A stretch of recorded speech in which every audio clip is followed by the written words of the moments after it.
Welcome to Appreciating the Entrepreneurial Journey, the podcast for business owners who want to see around corners and thrive financially. Your host is Cannon Carr, CEO and business owner at CornerCap. Tune in every week for lessons learned from the trenches of entrepreneurship, business success, and financial independence.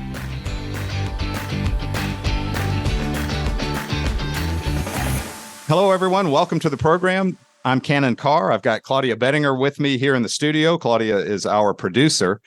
And man, I got to say, if you ever need a coach to get you through those tough times as an entrepreneur, keep this episode in your back pocket. Our guest today has an incredible voice, an incredible energy, and an incredible story that will inspire you to really fulfill your dreams and vision as an entrepreneur. Our guest today is Kwavi Agbeyegbe. And Claudia, why don't you give us a quick overview of our guest? Yeah, absolutely. Kwavi started as an IT consultant and found many passions, which led her to founding Kwavi.com, which is actually dedicated to helping women in their 50s and over create the next chapter of their lives in their own terms. And it's just really inspirational. Oh, she's really inspirational. And I tell you, there's a lot in this episode.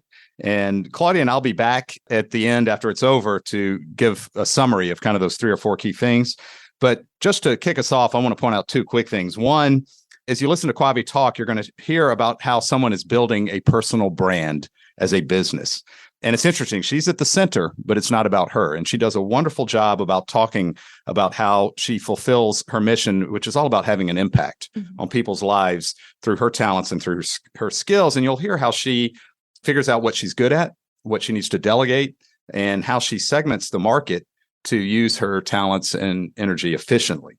The second thing is, we constantly hear about how entrepreneurs underprice their service, and it's all about confidence and belief. And in this episode, you're going to hear someone tell you how belief and confidence in what you're doing allows you to do a premium price. Yeah. And it's wonderful how she prices for the transformation she seeks to bring. So love hearing how Kwavi articulates the value that she creates. So sit back and enjoy the episode with Kwavi Agbeyegbe.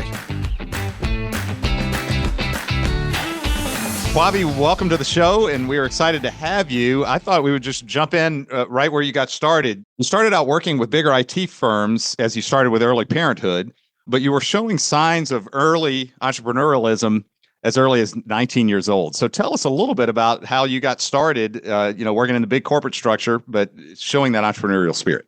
When I was about 19, I'd watched a documentary. I was in college in England at the time. And I remember watching this documentary about food, and it completely changed the way I looked at food.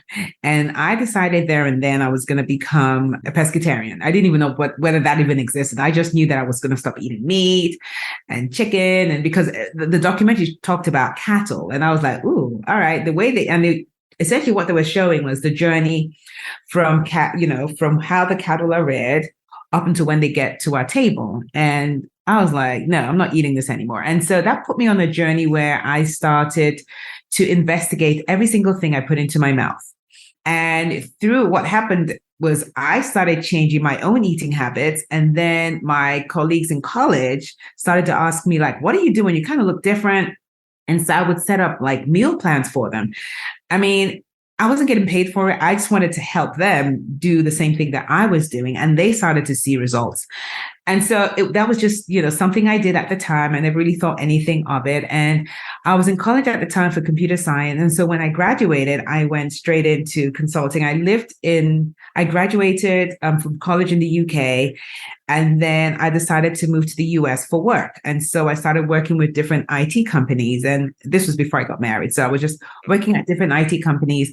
And I really enjoyed what I did. So I never really thought about owning my own business. It wasn't something I thought about.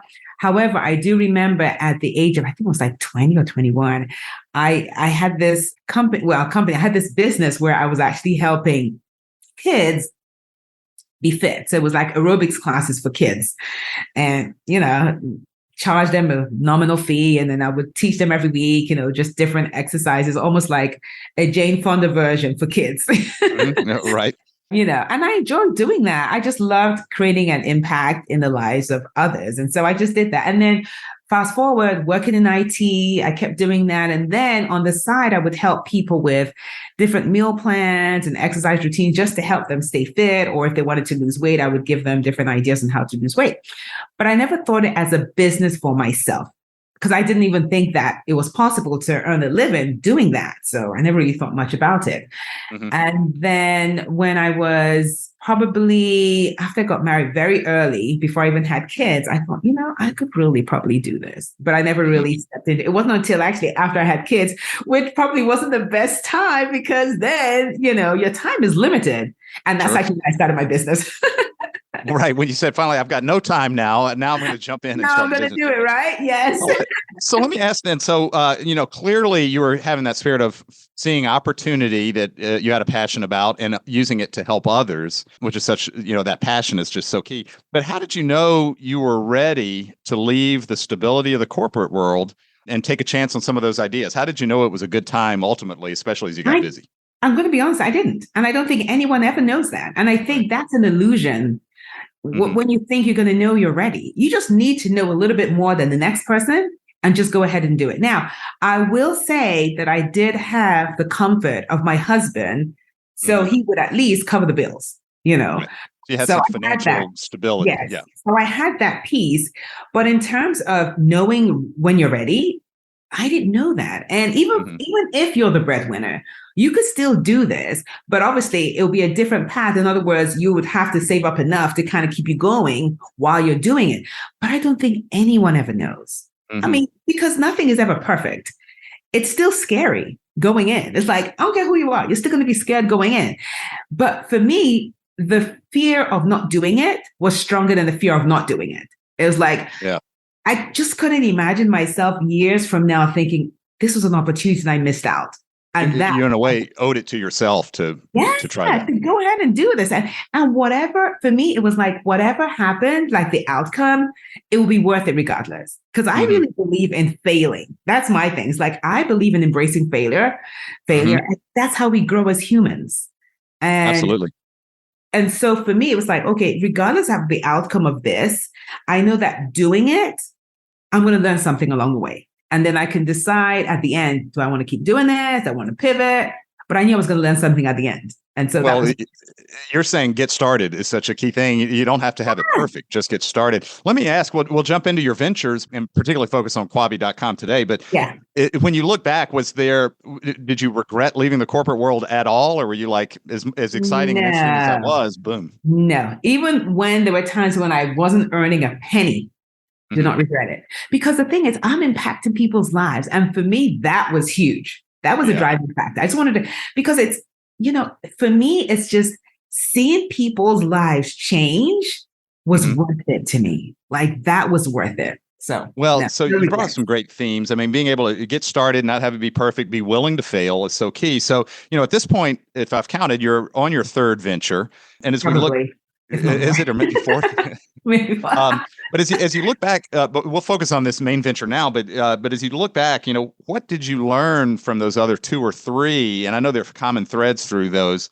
But what did you learn about yourself and about getting started in those first two or three that may have been failure at one moment? Not failure, but didn't work exactly, and you pivoted. Yeah, I think for me, one of the things I did learn was it was just important to get started. And I'm so glad I did that.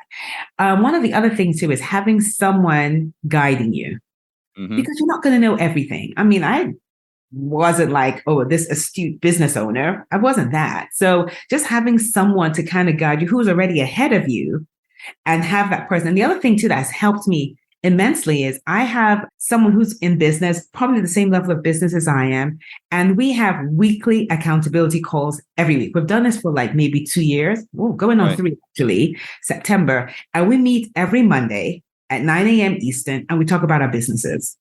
Wow. And I think the growth from that has been immense. This is the thing. When you're starting a business and it's not a huge company, it can be lonely.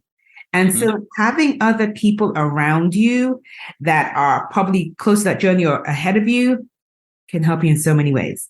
And so for me, having that and then having a business coach has been priceless. And are those two separate types of people? Then one is a business coach, right? And the other one is more of I'll call it maybe a sounding board, a board of advisors in their own right. Mm-hmm. Right. So what is the profile of the coach that you found helpful, and what is the profile of that business accountability person?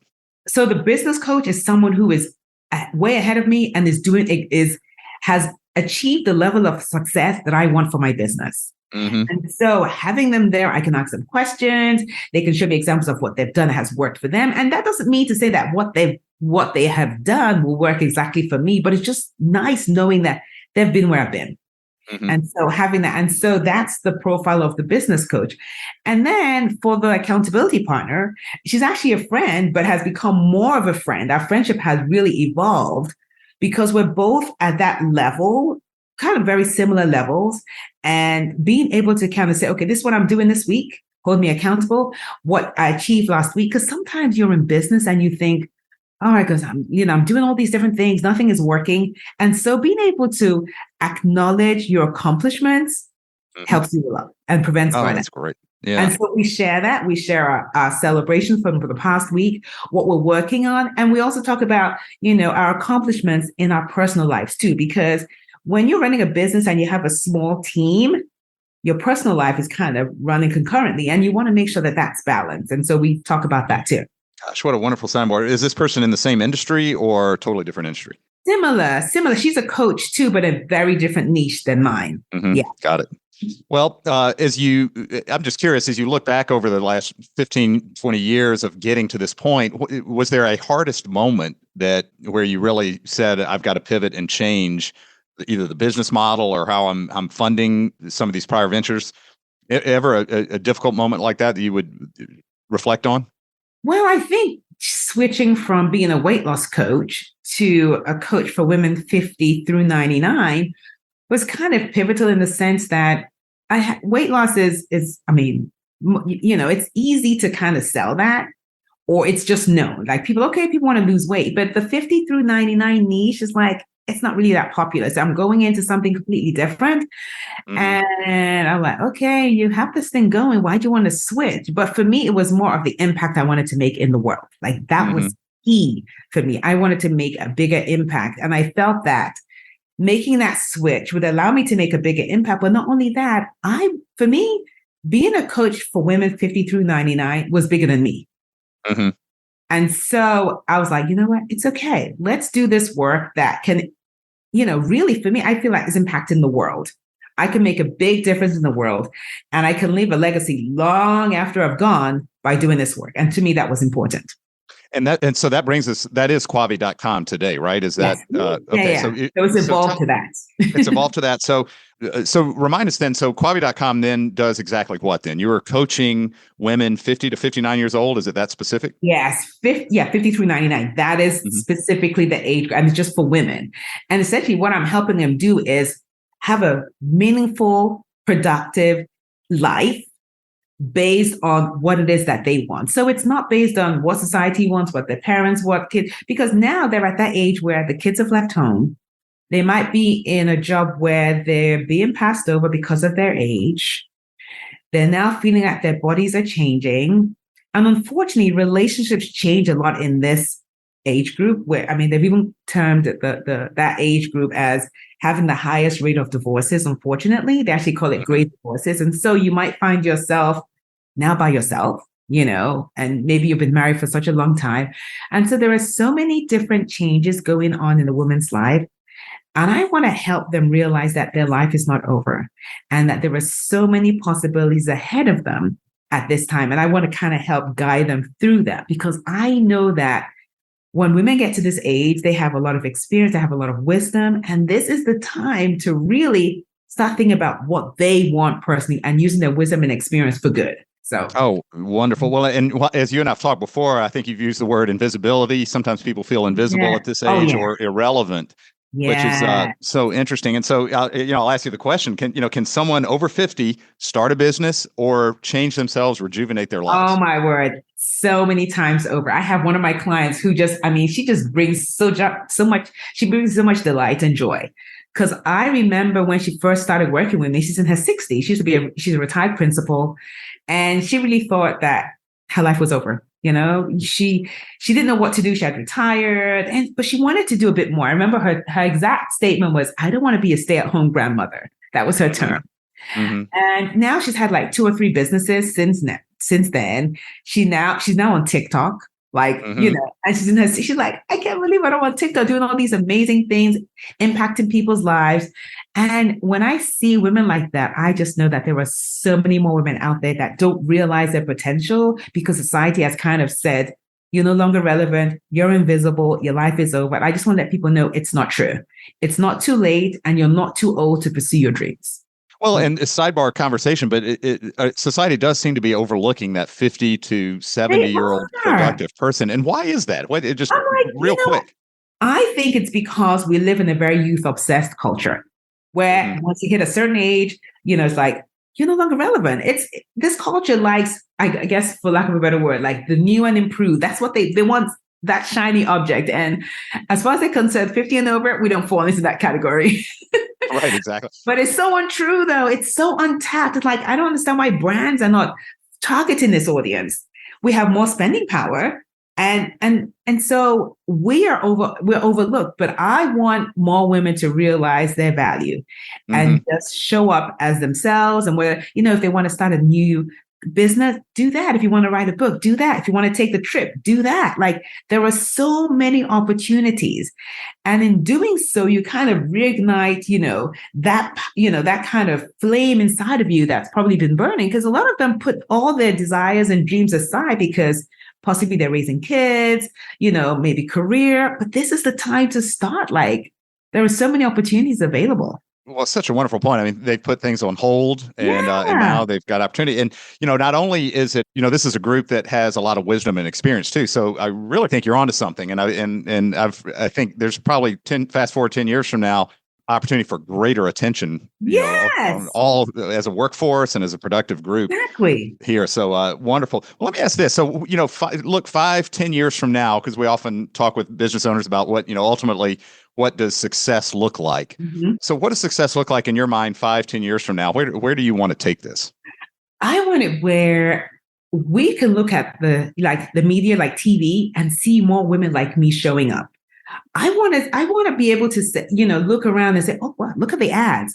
Like right now, you look at ads, and women in their 50s and over you probably see them in pharmaceutical ads. I want to see more of us in ads for travel, ads for selling cars. Like, we buy cars. Like, can you put us in ads? I want to see that. I want more of, a global, like being able to see globally representation of women in the 50s and over. That's what I want to see. To me, that's success for me. And just being able to see that. And like even the younger people looking at us and saying, "Wow, you know what? I'm looking forward to being in my 50s. I'm like, that would just be so amazing." And for the women in their 50s also, because it's a struggle for some women. Like, I'm embracing my 50s. I'm going to be 55 next week. And it's exciting to me. But I also know that there are some women that won't even say their age because they have been told by society that once you hit a certain age, you're no longer relevant. And so even saying that age is a struggle for them. I want more women being able to proclaim their age, very proudly.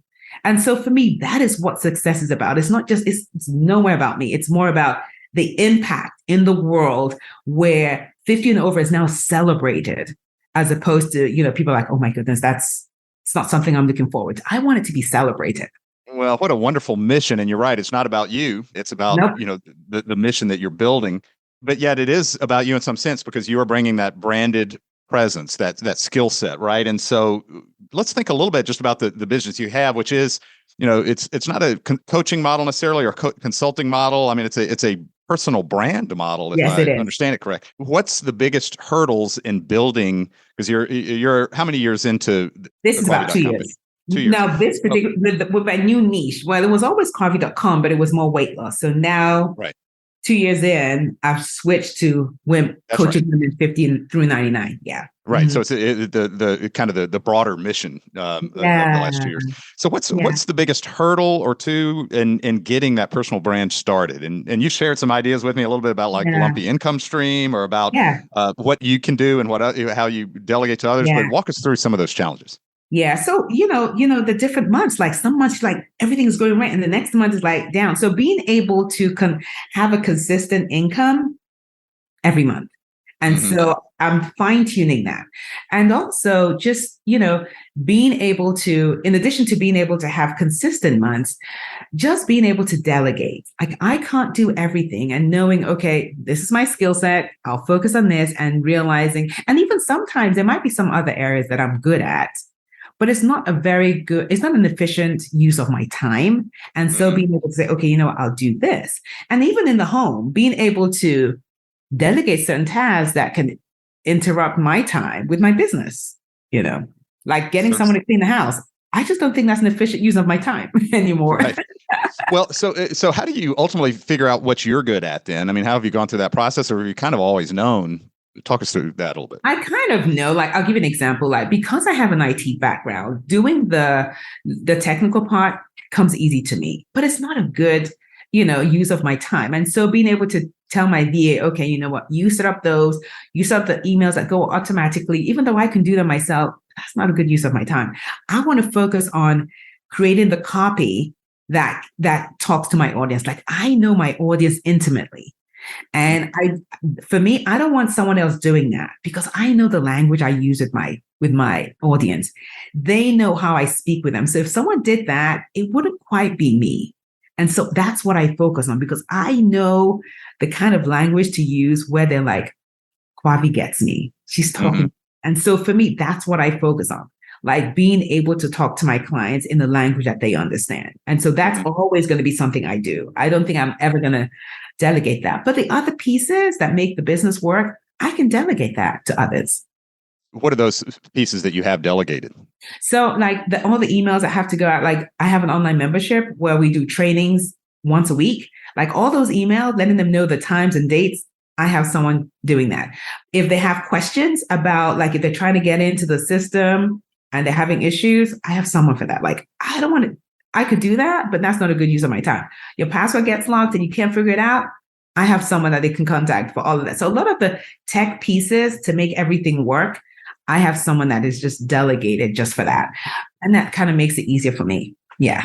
Awesome. All right. Well, so you've said you would do this anyway, right? I mean, it's clear from your passion and excitement, you would do this anyway. But how do you make sure that it is financially rewarding at the end of the day? I know you've mentioned your husband kind of provided that stability, and that's fine. But it sounds like you're building a business. So yes, I am. How do you make sure it's financially rewarding, and walk us through some of that? Yeah. So for me, I have different milestones. Like, I have this month, this is what I'm doing to provide the income that I want based on, like I set a goal. I'm like, okay, this is what I want to happen. And I try to find out, like now I'm in that process where I kind of know how my system works. And so just being able to get people coming in, like having a number of consult calls, because normally based on the consult calls I get, I'll know, okay, how many of those I'm going to close, and coming up with more programs where I can that work where it's not just me. Like in other words, having more group programs because that's one-to-many as opposed to one-to-one. Because sometimes the one-to-one in the beginning, yeah, that works. But all of a sudden it's like you can only see so many one-on-one clients per day.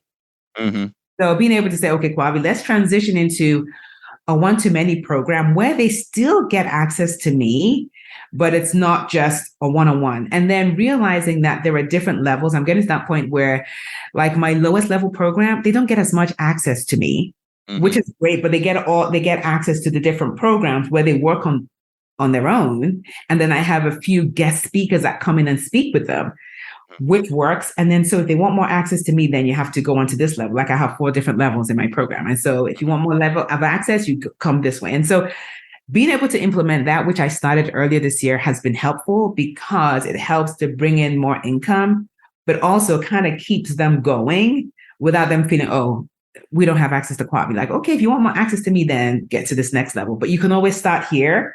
And once they get there and they've done a few of the steps there and maybe some of the programs, and they might say, well, I want more. Or some of them say, I like this space. I'm going to stay here. And so just being able to do that. And then for each level, I have different milestones to achieve. And so I kind of look at that, and depending on what's going on, I can tweak some things here and there. Maybe I need to do more marketing. Maybe I need some more emails going out, and using that to kind of stay focused on my goals. What is that? Just curiosity, what is the highest level it brings someone? So the highest level is where they work one-on-one with me, and I only have very few slots for that. So they work one-on-one with me. They work with me for 3 months or 6 months. And during that process, we work every week, 45 minutes. And then we also have a retreat outside of the country included in that. And that normally is either 3 months or 6 months. And if it's 3 months, it's 15,000. If they work with me for 6 months, it's 30K. And so that's how that works. And then we also do a 7-day retreat outside of the country with that program. Mm-hmm. That's awesome. Yeah. And do you have, is it a geographic focus, or at this point, are you, have you gone national yet? Oh, no, I'm globally. Like, I have clients in Australia. So I have an online brand. So most times my clients never work with me in person unless they're on one of my retreats, because I also do retreats also. And so that way they're with me one-on-one, but most of my work is done online through Zoom. Definitely.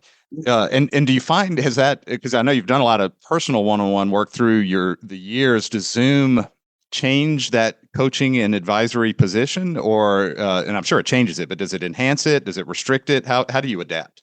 Well, to be honest with you, I've always done Zoom. I did Zoom before people were doing Zoom. So I've always, even when I did weight loss coaching way back, I've never had a business where we meet face to face. It's always been online. And so, it's worked.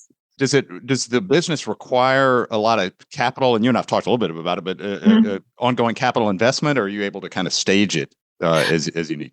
It's because there is low rate, I guess the investment for me is investment in myself, which I've kind of done that, but I have done ongoing.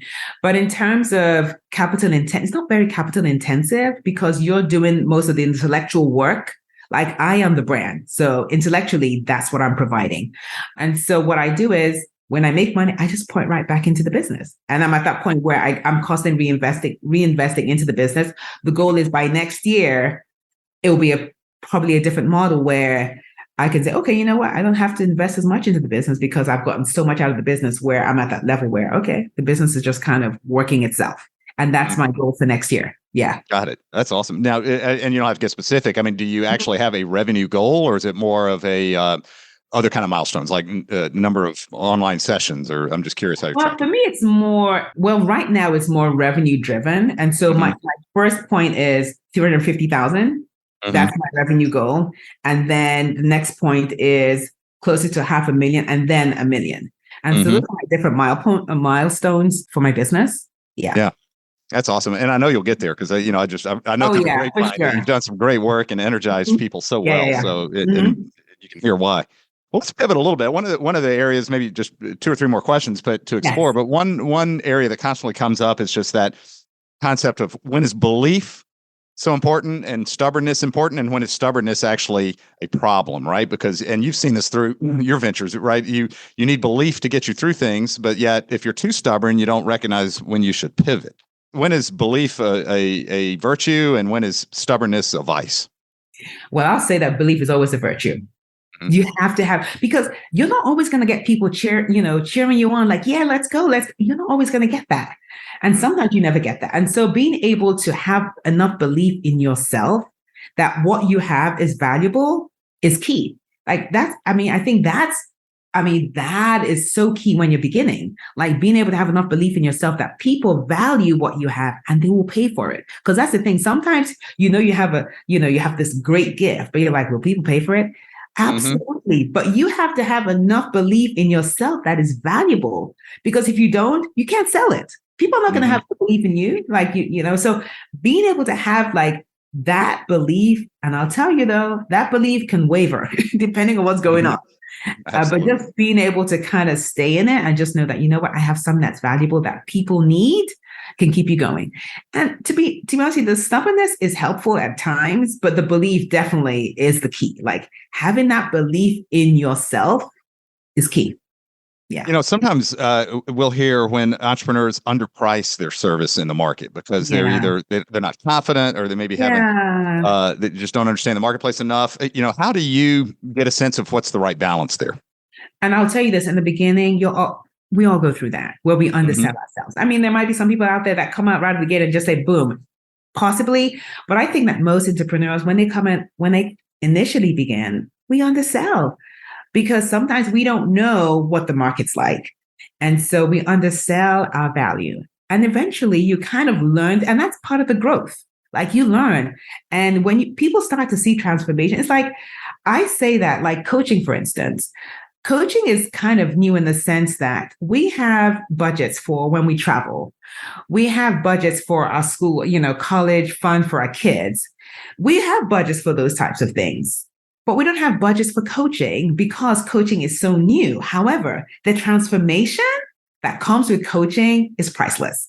Mm-hmm. And so being able to share that with people, it's not always very easy, but the people who know the value of it are like, you know what, I'll pay for this. I mean, I have probably invested, if I think of how much I've invested in my growth, and this is not about college education, I'll just talk about more personal growth as regards to my business, mm-hmm. is probably close to 300K easily. Mm-hmm. Mm-hmm. Easily. And so, because I believe strongly in how I have been able to transform myself through coaching. And that's why I am so, when I'm sharing the value to others, I'm like very, very, I'm so grounded in my belief about the value that people can get out of it. It's unwavering because I've seen it in my own life and I'm able to share that with others. But yeah. Oh, that's wonderful. In other words, right. You've been your own customer in a way. Yeah. And so you can speak to how it's helped you, but I know you've got others now who can speak for you as well. So, right. But great point there. Well, last point, we come to the part of the segment where you can give advice to your prior younger self, or for you, women entrepreneurs today and people over 50, right? Yeah. What advice would you share? And there was one other area in the advice, but I wanted to come back to you too. You've always maintained, let's come back to the advice just 1 second. You've always maintained a balance, it sounds like, between the business and the family. So you've been entrepreneur, you've been spouse, you've been mom. How is there a secret to maintaining that balance so well? How have you done that? I think for me, it's always been a priority for me. And in the beginning, it was hard where I didn't spend as much time on my business because my kids were a priority to me. And I was okay with that. I didn't allow the guilt to like, I should be, no. I'm like, right now, my kids are more of a priority to me. So I'm not going to spend as much time in the business. And I was okay with that. And I was okay with that. Now, as they got older, it kind of shifted a little bit where it's kind of like 50-50. And now, because my kids, I have a high schooler and a kid in college, I can spend way more time on my business now. But in addition to that, too, I also know that my family is my priority. So I also make time for my family, my husband and my kids. But knowing that ahead of time is key. Like you can't just go into like, I'm just going to run. Like if you do that, you're going to get burnt out.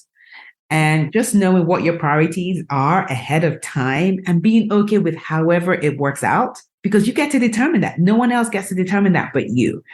And for me, I just made it a priority from the get-go. My kids, my husband, they're a big priority for me, and trying to figure out ways to balance that so that I get the fulfillment from my business, but I also get fulfillment from my kids and my spouse. What a great point, because you're right. Burnout can happen so easily unless you're deliberate about how you're allocating your time, and it is driven by priorities. So congratulations on getting that balance and keeping it and shifting it along the way. And I know many of us can learn from that. Yeah, I just want to add one more thing. Oh, please. So I think it's important because, you always hear this concept, you can't have it all. You can have it all, but not in the same way. So be very mindful of that. You can have it. It's just that the priorities will shift during different phases of your life. All right. So we'll come back to the advice side. So let's look at 2 quick views of the advice. One, to young entrepreneurs getting started. And then secondly, maybe to those entrepreneurs in particular who are 50 and over. And if you actually want to combine the advice, you can too. But it strikes me to see those 2 worlds. Well, the one thing I want to say to both groups is just get started. Mm-hmm. Stop waiting for the perfect time. There is no perfect time, like really. And I know sometimes people say, well, I don't have the time to do this. No one has the time. You just have to make the time. And the only person that can decide that it's time is you. So and then you want to start now, because guess what? You're waiting. People are doing stuff while you're waiting. Like amazing things are happening while you're waiting. So just get started and you'll learn and be ready to embrace failure. Failure does not mean you give up. failure just means that you use that to learn and keep going. Like, don't let it stop you. Like, we've all failed. Like, and it's okay. We learn. Like, the only way you can prevent failure is by not starting at all. That's it. If you don't want failure, don't start. So, right. Be willing to embrace failure. It's okay. And learn from it and move forward. Yeah. And we all have skills. Like, sometimes I think, oh, will I, is this going to be valuable? Will people, if you have a dream or desire to start a business, you have that dream and desire because you have something valuable to share. You won't have it if you don't. Like, really, you won't. And so be comfortable knowing that you have something of value that people want in the world. Kwavi, if people do want to learn more about Kwavi.com and the work you're doing, obviously they can go to the website, but what's the best way for them to learn more? So the best place really for them to go to is my website, which is www.kwavi, K-W-A-V as in Victor I.com. But I also would love for them to go to my YouTube channel. It's Kwavi TV on YouTube, where I share inspiring stories of women in their 50s and over. I started that because of this whole invisible woman syndrome. And so I want women to hear stories from other women doing amazing things in the world. And they can probably get inspired and motivated to do their own, recreate their own dreams and desires through that. Yeah. Oh, that's wonderful. That's a great gift. So there are going to be plenty of stories and examples that inspire. So many stories from a woman in her 50s who just went back to medical school, just not a medical school, or another woman in her 60s decided to move to New York and go to acting school. And she started getting acting gigs in her 60s. Like, yeah. So many stories. Kwavi, thank you. You've got more than pearls of wisdom. You've got energy that inspires. And so I can see why you're good at what you do. I know you're focused on women over 50. When you are going to expand your model and include men over 50, let me know, and I'll sign up. And I'm sure I got a lot of people who will sign up too. But thank you for sharing your story with us today. I've enjoyed it. Well, thank you for inviting me. I really appreciate it. I really want to get this message out because I think it's important in the world. I really think it is. Absolutely. I agree. Well, we'll keep moving forward and we'll stay in touch. Thank you. Thank you. Hey there, Canon Carr back. I've got Claudia Bettinger with me here in the studio. What a great episode. I told you it would be awesome. And I hope you have as big a smile on your face as we do here in the studio. Claudia, if there's one word that comes to mind from this podcast with Kwavi, what would it be? Definitely passion. You can just feel it as she speaks about her business, how passionate and energized she is about not only her clientele, but just her business. Yeah. And it really spills over and has an impact on, and that's the word for her. The other word for me in this was impact, right? She is driven by impact first and foremost. And that's what drives everything she tries to do in the entrepreneurial sense. Mm-hmm. So I love that passion and impact. Well, I thought there were probably 3 or 4 things that we could summarize. There's obviously a lot in here, but let's just focus on 3 or 4. The first one is, and we often hear people ask this to us when they're either in the corporate world or doing something else. They're like, I've got an entrepreneurial passion and I've got a plan, but I don't know when I'm ready to do it. Am I ready? And when is the perfect time? And I love Kwavi's answer is you never know the perfect time. It's an illusion, right? You just have to know a little more than the other person when you're getting into the market. Yeah, exactly. And there's always a reason to not get started, she says. And that's just so true. You can always find an excuse not to do it. There's always some little demon in the background, right? Yep. Keeping you saying that now's not the time. And I tell you, but in fact, getting started, and I know Kwavi would agree, it's not that you just jump in and hope everything goes right, because, clearly Kwavi will show you have to have the passion and the energy. Yes. Because without that, you're not going to make the transition in the first, failure that she talks about. And secondly, you do need an idea of where you're going. So a vision and a plan of success. And we work with entrepreneurs and business owners on that. And then third, there needs to be a financial model there, right? And we'll cover that a little bit later on. But of course, all that'll change too. And that's why you need the passion. I thought the second thing that we'd highlight is just the value of an ecosystem. And, as a business owner, an entrepreneur, you need a set of advisors who can help you see around corners. And again, that's part of the reason for this podcast.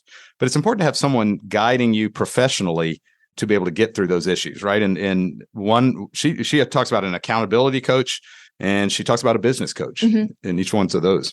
Yeah. I mean, I just think it's so interesting that she has the accountability coach and the business coach. She talks about it getting lonely being an entrepreneur. That's a great point, yeah. And I think that's such a great way to find support in your own community. Totally. And so, as an accountability coach, I see a real role for that, and I've seen entrepreneurs use that well, where you celebrate wins, you share challenges and results, but you hold each other accountable, right, to get through things. And of course, the business coach playing a little bit different role. And she said, that business coach is somebody who's achieved the success that you want to achieve yourself.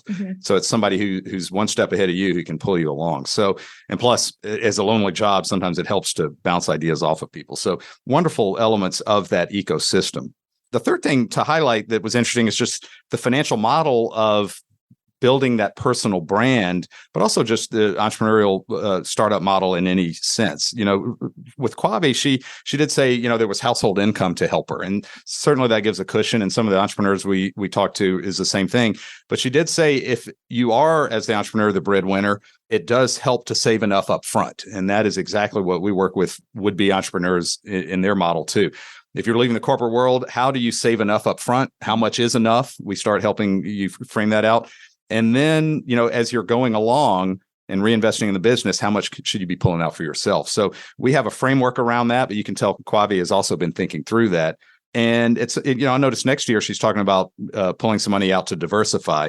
And that's so important, right? That liquidity in your model and creating liquidity away from the business helps give you options when inevitably those challenges happen. So great to hear on the financial model thing. And then the final thing I think I would point out is how she's targeting the over 50 market.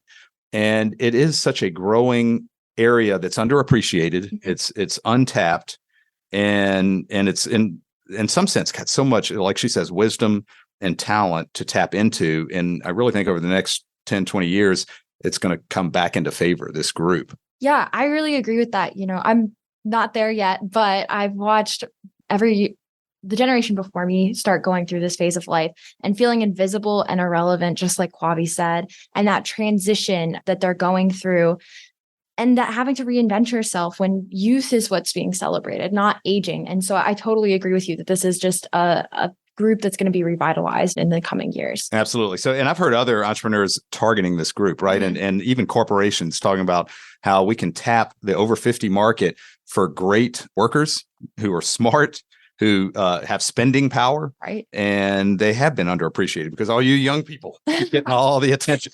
So it's great to hear someone come back and endorse the over 50 market on what is a long journey that they can appreciate. And that's what's wonderful about Kwavi's model, is helping, we talk about helping entrepreneurs' lives appreciate. Well, Kwavi in her model is doing just that same thing. So, well, Claudia, thanks for joining me in the studio today. And I hope all of you all enjoyed this incredible interview with Kwavi Agbeyegbe.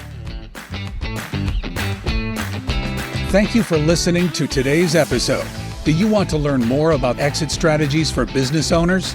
Visit cornercappodcast.com for a free copy of our ebook with everything you need to know to make a smooth transition out of your business. Tune back in next week for another episode.